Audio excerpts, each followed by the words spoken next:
وعلى آله وصحبه وسلم. أما بعد. قال الله سبحانه وتعالى: أعوذ بالله من الشيطان الرجيم. بسم الله الرحمن الرحيم. اقرأ باسم ربك الذي خلق. خلق الإنسان من علق. اقرأ وربك الأكرم. الذي علم بالقلم. علم الإنسان ما لم يعلم. وقال أيضا: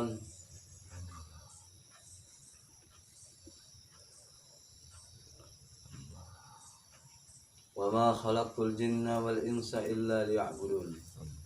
قال رسول الله صلى الله عليه وسلم: من أحيا سنتي فقد أحبني ومن أحبني كان معي في الجنة. فقال أيضا: يا أيها الناس قولوا لا إله إلا الله tuflihun. Saudaraku yang dirahmati oleh Allah Subhanahu wa taala, marilah kita setiap saat mengingat Allah Subhanahu wa taala dengan selalu juga mensyukuri nikmatnya. Allah Subhanahu wa taala memberikan kita kenikmatan di dalam hidup ini. Kenikmatan iman, Islam, kenikmatan kesehatan, kenikmatan rezeki. Dan Allah sangat benci kepada orang yang tidak mau bersyukur. Sebagaimana Allah firmankan, A'udzu billahi minasyaitonir rajim. La in sakartum la azidannakum wa la in kafartum inna 'adzabi lasyadid. Apabila kamu mensyukuri nikmatku, pasti nikmat itu akan aku tambah. Dan apabila kamu kufur kepada nikmatku, maka azabku amatlah pedih. Sesungguhnya azabku amatlah pedih. Inna azabi lasyadid. Jadi memang itu terbukti itu. Kenapa kadang orang sudah baik, sudah rajin ibadah, sudah nolong orang, sudah dikasih Allah banyak kepada dia karunia-karunia, tapi sering masih mengeluh. Merasa kurang masih.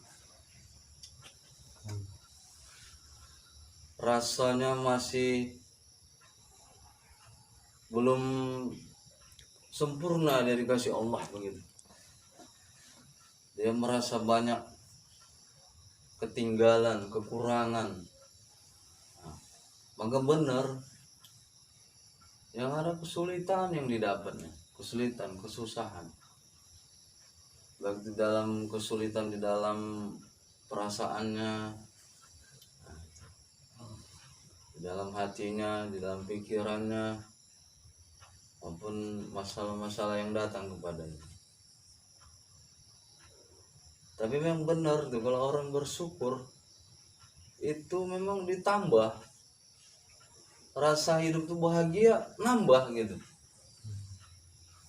Di dalam diri itu rasa kebahagiaan itu kalau bersyukur ditambah sama Allah.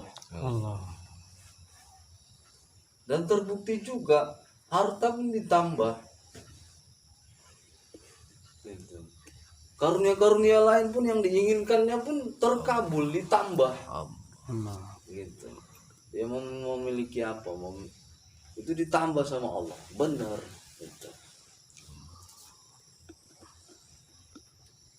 Nah begitu juga kalau orang tidak terima kasih kepada manusia, kira-kira benci tidak manusia itu yang tidak mau diterima kasih tadi. Misalkan kalau seorang istri tidak mau berterima kasih kepada suaminya yang telah memimpin dia, yang telah membawa dia kepada keselamatan, yang telah melindungi dia kan dalam syariatnya istilahnya kan, yang telah memberi dia nafkah, yang telah memberi dia kehormatan, yang telah menaikkan derajatnya. Apabila dia tidak berterima kasih, maka suami itu akan bisa-bisa kufur kepada dia, kan? Akan marah, gitu. Jadi sesama manusia itu harus berterima kasih. Begitu juga sebaliknya, suami juga harus berterima kasih kepada istri, karena istri tadi telah memberikan karunia, mengandung anak mereka, melahirkan anak mereka. Bahkan banyak mendidik anak mereka karena kesibukan si suaminya tadi di luar. Maka wajiblah itu suami terima kasih. Begitu juga seorang anak, maka dihukumi bisa durhaka kalau dia tidak terima kasih kepada kedua orang tuanya. Dan sebaliknya juga, begitu juga orang tua harus terima kasih kepada anak. Hadirnya anak itu merupakan kebahagiaan. Nah, jadi orang tua itu walaupun tidak dibilang durhaka, tapi bisa dosa besar juga kepada anaknya apabila dia tidak mendidik anaknya dengan baik, tidak mengajarkan dia untuk supaya taat kepada Allah, supaya dekat kepada Allah, supaya beriman kepada Allah, supaya meninggalkan yang dibenci sama Allah. Nah, maka juga begitu. Apalagi menjolimi anaknya, kan? Kita lihat tuh, ada yang begitu, anak masih kecil disiksa, bahkan sebenarnya di hardik saja pun tidak boleh, gitu. Maka harus ada benar itu pendidikan darah Islam, itulah yang benar, kan? Ya, ada sesuai dengan usianya. Ketika dia bayi bagaimana, ketika dia masih balita bagaimana, ketika dia anak-anak bagaimana mendidiknya, ketika dia remaja bagaimana, ketika dia dewasa bagaimana, sampai dia ketika sudah orang tua, begitu juga. Maka ada sudah ditetapkan dalam Islam. Allahu Akbar. Maka itulah hebatnya Allah Subhanahu wa taala. Ya kan? Syariat-syariat yang diberikannya semenjak dari Nabi Adam alaihi salam sampailah kepada Nabi Muhammad sallallahu alaihi wasallam yang begitu lengkap, komplit. Nah, gitu, sempurna, diatur begitu jelas dan gamblang, seteliti mungkin, sedetail mungkin. Ya kan? Syariat itu di zaman Rasulullah sallallahu alaihi wasallam. Nah, karena apa? Karena tidak ada lagi syariat sampai hari kiamat. Nah, Masya Allah. Maka itulah kemuliaannya umat Nabi Sallallahu Alaihi Wasallam ketika dia mengamalkan sunnah-sunnahnya Rasulullah Sallallahu Alaihi Wasallam. Diatur bagaimana ketika di dalam beristinja atau toharoh. Nah, bagaimana bahkan dalam hubungan antar keluarga, antar tetangga, antar sahabat, antara yang lebih tua dan yang lebih muda. Nah, Masya Allah. Bahkan diatur sedemikian rupa, sedetil-detilnya.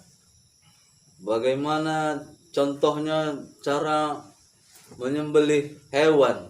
Nah, itu kan subhanallah, Masya Allah. Supaya itu mengandung hikmah yang luar biasa. Orang yang menyembelih hewan kalau benar sesuai dengan cara Rasulullah SAW, maka lebih baik, lebih khasiatnya tadi makanan yang disembelih tadi dengan benar, maka rasanya lebih enak dan lebih tidak mengakibatkan penyakit. Nah, karena itu sudah pasti diteliti dengan baik, bahwasanya darahnya akan lebih banyak keluarnya, kan? Nah, gitu. Kemudian juga hewan tadi tidak tersiksa. Nah, karena yang namanya dipotong itu kan tetap merasakan sakit. Jadi itulah Allah tadi. Allah sudah atur fungsinya tadi, hewan-hewan tadi kan, atau makhluk-makhluk itu. Kalau manusia itu untuk apa? Contohnya manusia tadi, wa ma khalaqtul jinna wal insa illa liya'budun. Dan tidaklah aku ciptakan jin dan manusia kecuali untuk beribadah kepadaku, kata Allah. Tapi kalau hewan-hewan memang diciptakan Allah untuk berkhidmat kepada manusia. Nah, jadi bukan kejam itu orang menyembeli ayam, menyembeli sapi, menyembeli kerbau, gitu.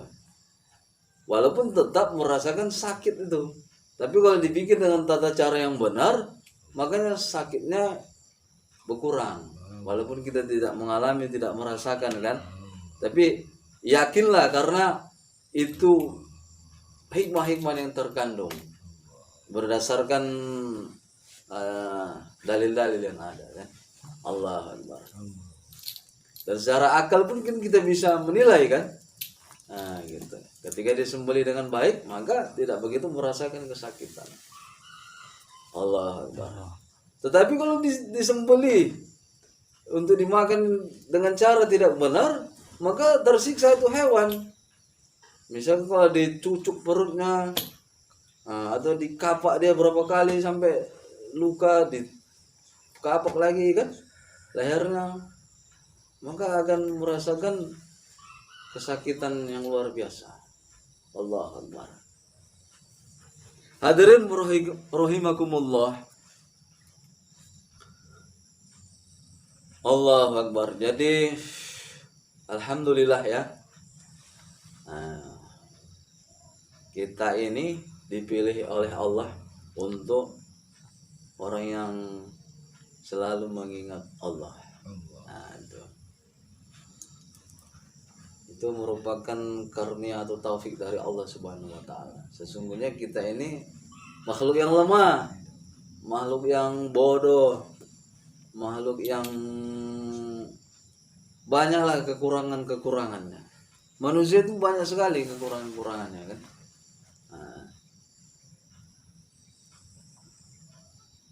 Tapi bisa dibilang manusia ini termasuk makhluk yang utama kan.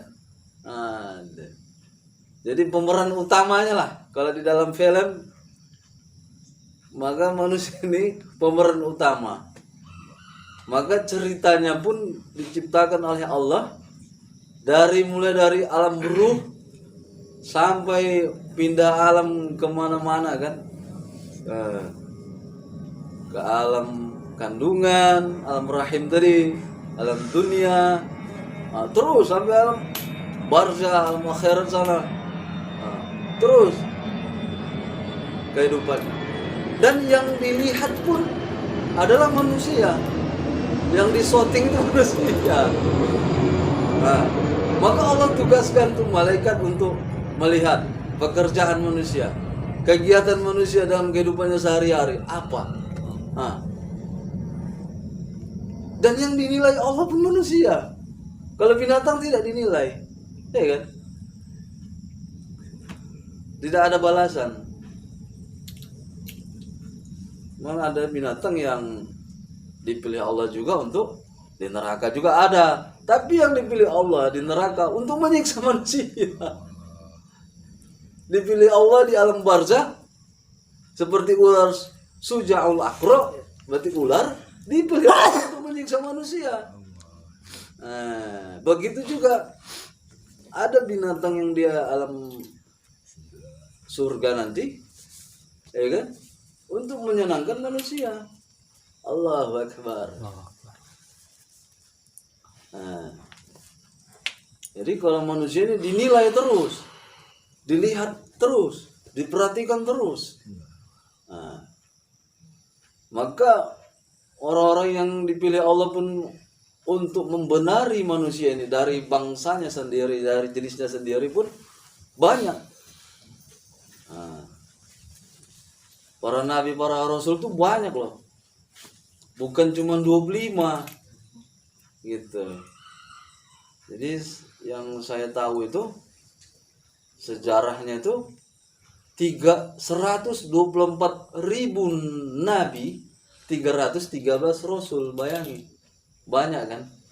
Nah, inilah yang dipilih Allah, nabi dan rasul untuk membenarin manusia. Ini baru nabi dan rasul.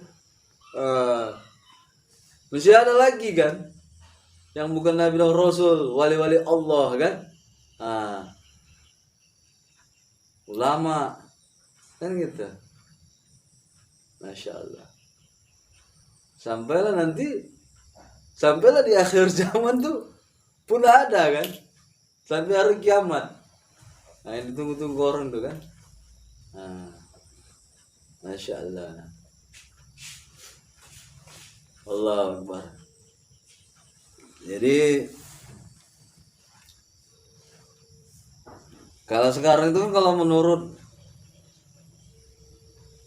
berita yang kita dengar kan, ini kan sudah akhir zaman kan. Nah, sudah akhir zaman. Jadi orang selalu mengkaji, membahas tentang peristiwa-peristiwa akhir zaman kan, termasuk tentang kemana arah manusia nih dan pengaruh-pengaruh daripada itu, ya kan? Ada dua juga akhir zaman nih, ada Dajjal, ada Imam Mahdi kan. Kemana manusia? Apakah ke Dajjal? Apakah ke Imam Mahdi? Kemana manusia ini? Apakah dipengaruhi Dajjal? Apakah dipengaruhi Imam Mahdi? Kemana manusia ini? Apakah kekuatan dari Dajjal atau kekuatan dari Imam Mahdi? Itu dia. Jadi kira-kira begitu. Di akhir zaman itu begitu. Pengaruh dunia ini dua ini dia mempengaruhi kan. Itu dia. Masya Allah. Maka yang bukan ke Allah, ini Dajjal. Yang ke Allah, Imam Mahdi. Karena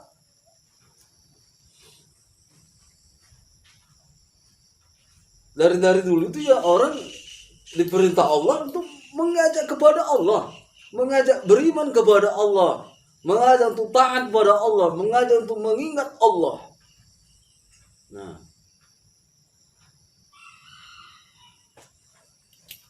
Nah, yang ke kiri tadi ya kebalikannya, mengajak mengingkari Allah, kan? Mengajak bermaksiat kepada Allah gitu.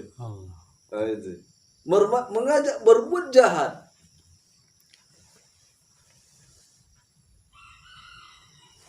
Itu. Nah, ini sama-sama punya kekuatan loh. Bukan nggak ada. Yang dari zaman dulu ya.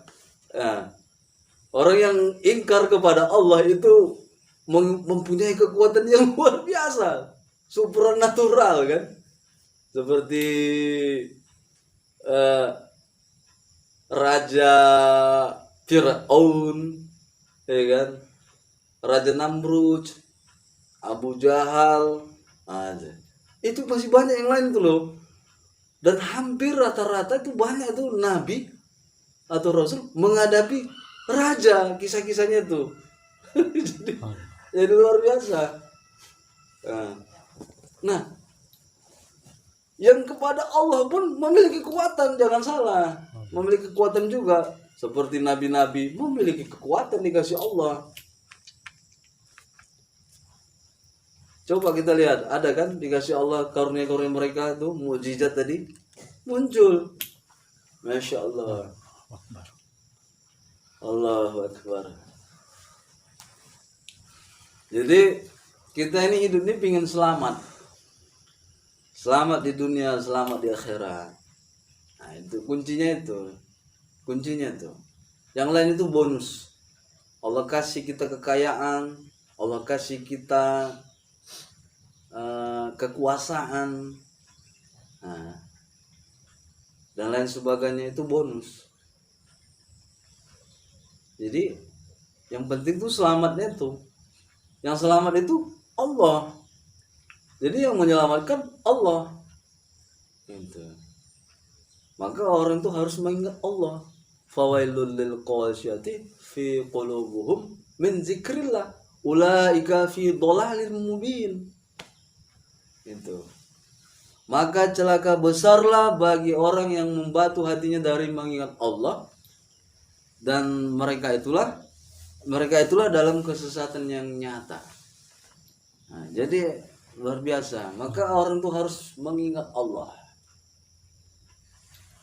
Nah, jadi Allah itu harus diingat setiap saat. Fazkuruni azkurkum washkuruni wala takfurun. Allah katakan, ingatlah kamu kepadaku, niscaya aku akan ingat kepadamu, dan bersyukurlah kamu kepadaku, dan janganlah kamu mengingkari nikmatku. Jadi Allah perintahkan untuk mengingat Allah, agar Allah mengingat kita. Bagaimana orang kalau dilupakan sama Allah, ya kan? Lemah nih manusia ini kalau tidak ada pertolongan Allah dalam hidupnya. Jangankan mau pertolongan Allah, bantuan Allah, diingat Allah pun tidak, ya kan? Allah tidak mau ingat dia, ya dibiarkan sama Allah kan bahaya. Tidak mampu hidup mandiri tanpa Allah. Nah, begitu bahasanya itu. Karena luar biasa kehidupan ini begitu runyam. Kita menghadapi di dalam yang nampak saja berat persaingan manusia ini. Maka ada yang sampai gila, ada yang stres. Ya kan? Ada yang baku bunuh, baku hantam. Nah, itu karena persaingan sebenarnya. Nah, zaman Qabil dan Qabil itu kan persaingan memperebutkan seorang wanita, ya kan? Nah, itu tadi. Jadi sampai si Qabil tadi tahan bunuh Habil kan? Allahu Akbar, subhanallah. Nah, itu. Jadi persaingan, saking kan kompleksnya persaingan. Memang iya, kita lihat zaman sekarang ini persaingan dalam profesi, persaingan dalam ekonomi, persaingan dalam kedudukan, segala macam persaingan. Itu baru yang nampak untuk menghadapi kehidupan ini. Belum lagi yang gak kelihatan, masih ada makhluk-makhluk lain. Bagaimana iblis menggoda kita, bagaimana jin mengganggu manusia. Coba. Jadi nggak mampu manusia mandiri tanpa Allah. Nabi Muhammad itu aja dia, kalau nggak tanpa Allah nggak bisa. Dia hebat tuh karena Allah, dia mulia karena Allah. Dia akhlaknya begitu terpuji karena Allah. Dia hidupnya selalu sama Allah saja. Dia hidup itu sama Allah. Dibantu malaikat yang selalu menghibur dia, yang selalu datang memberikan juga petunjuk, kabar dari Allah Subhanahu wa taala. Jadi itulah manusia ini tidak bisa mandiri tanpa ada bantuan. Maka orang tidak bantunya ke Allah, maka bantunya akan ke yang lain. Jadi itulah manusia itu lemah kalau tanpa bantuan apa. Maka tidak ada yang lain bantuan yang sebenarnya kecuali bantuan Allah. Inilah keselamatan. Keselamatan fid dunya wal akhirah. Dan disitulah kelapangan hati kita, kelapangan dada kita, kebebasan. Karena nggak ada yang ganjel lagi. Sudah sama Allah tuh nggak ada yang ganjel. Kalau yang lain-lain tuh ganjel. Jadi kalaupun berani ada rasa takut. Karena naluri ini berkata, kalau saya mati kayak gini, bahaya juga, saya belum udah selamat, saya belum taubat nih. Maksud saya biarlah dulu muda-muda kayak gini, kakeklah dulu udah taubat. Kan? Kalau udah sama Allah, mau ada ceritanya kan, kira-kira begitu. Lapang. Gitu kan. Kecuali memang dia tidak mempercayai sama sekali adanya Tuhan.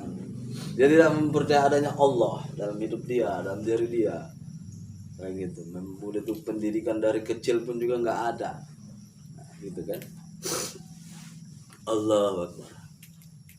Jadi hanya kepada Allah lah keselamatan itu, nggak ada lain. Kebahagiaan itu milik Allah. Nah, jadi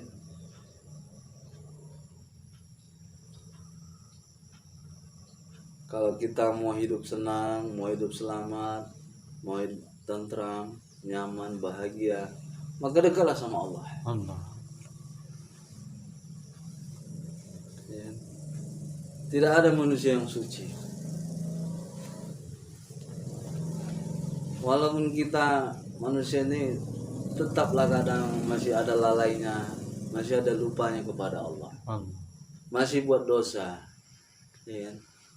Masih buat salah. Itulah manusia. Tapi itulah namanya dikasih Allah bertobat, beristighfar, akui kelemahan kita, kesalahan kita. Gitu. Maka dari zaman-zaman dulu pun dicontohkan. Orang-orang dekat dengan Allah itu pun ada salah. Tapi kalau di dalam penjagaan Allah, maka Allah jaga. Gitu. Maka tidak ada nabi yang dipecat. Rasul tidak ada yang dipecat. Walaupun ketika dia itu ada salah kan. Bahkan sahabat Nabi pun kan, yang setia kepada Nabi, yang selalu masih ingin baik, masih ingin dekat dengan Allah, walaupun ada salah, tetaplah ahli surga. Sahabat-sahabat yang ahli surga tuh kan, pasti ada salah juga tuh, pernah salah juga kan. Itu. Kenapa? Karena dia memang dipilih oleh Allah, memang keinginannya dekat dengan Allah tadi. Wali-wali Allah pun begitu. Nah gitu. Jadi kita ini selalu pingin sama Allah saja, dekat sama Allah. Nah, maka kalau di dalam penjagaan Allah, Allah akan jaga, Allah akan lindungi, Allah akan lindungi dari maksiat, Allah akan lindungi dari kejahatan, kan gitu. Dan tuh kerasa tuh penjagaan Allah itu, kerasa. Kalau kita semakin ingin dekat dengan Allah, nah, kerasa. Walaupun ada salah, tapi ada remnya sama Allah. Nggak sampai kayak dulu lagi ya gitu. Nah, ada perubahannya gitu. Nah, kerasa gitu. Tapi kemudian pengen merubah lagi. Nah, pengen diperbaiki lagi. Pengen semakin dekat sama Allah, pengen semakin meninggalkan dosa-dosa gitu. Tapi kita hanya istighfar, bertobat, kemudian la haula wala quwata illa billah. Nah, kembalinya kepada Allah tadi, nggak ada yang bisa kecuali dengan kekuatan Allah. Orang bisa dekat dengan Allah, orang bisa menjadi wali Allah, itu karena dipilih sama Allah, dijaga sama Allah, diberi kekuatan oleh Allah. Orang bisa mulia, orang bisa baik, itu juga dipilih sama Allah. Nah, jadi kembalilah kepada Allah, maka pasrahkan kepada Allah.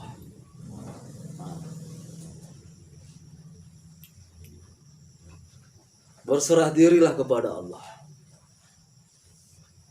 Kalau kita merasa aku mau dekat dengan Allah, aku mau baik, aku mau jadi manusia suci, ya kan? Ngasih akunya tuh susah tuh. Nah, gitu. Tapi kalau hilang, tak ingat lagi kita, cuman kita dikasih Allah kesadaran diri bahwasanya kita ini selalu mawas diri, selalu berhati-hati, selalu waspada. Sebagaimana kita waspada terhadap kejahatan, begitu juga kita waspada kalau diri kita ini salah, ya kan? Kita selalu mengingat Allah setiap saat, ya kan? Nah, itu yang penting. Jadi Allah yang memberi kita dan penjagaannya. Kita ingin selalu untuk dekat kepada Allah. Masya Allah. Jadi keselamatan itu apabila diselamatkan Allah. Kebahagiaan itu apabila dibahagiakan oleh Allah. Nah, Jadi apakah di dalam benda-benda ini tidak berpengaruh? Ada pengaruh. Itu juga Allah yang bikin. Pengaruh. Makan nasi. Yang mengenyangkan siapa? Allah. Tapi Allah juga kasih pengaruh juga di dalam nasi tadi. Sudah diletakkan Allah khasiat nasi tadi itu udah mengenyangkan. Gitu. Tapi kalau tidak kebahagiaannya tadi kepada Allah, maka kecil yang dapat kebahagiaan. Kebahagiaan benda-benda itu kecil.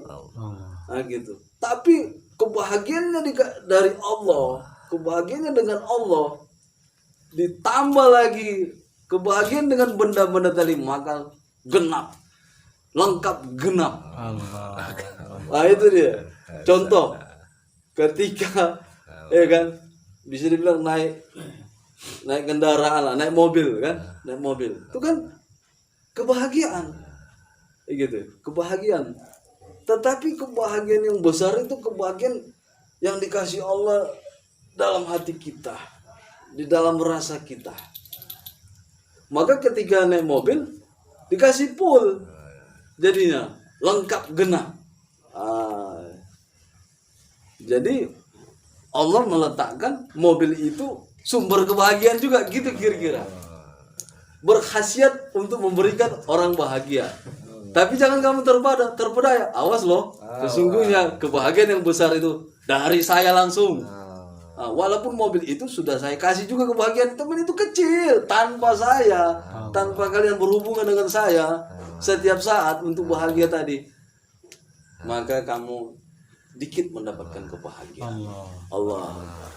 Jadi demikian yang dapat saya sampaikan. Lebih kurang saya mohon maaf.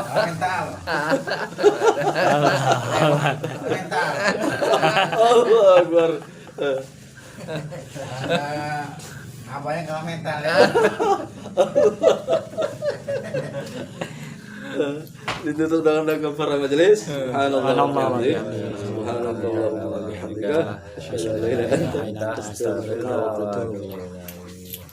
Assalamualaikum warahmatullahi wabarakatuh. Waalaikumsalam warahmatullahi wabarakatuh.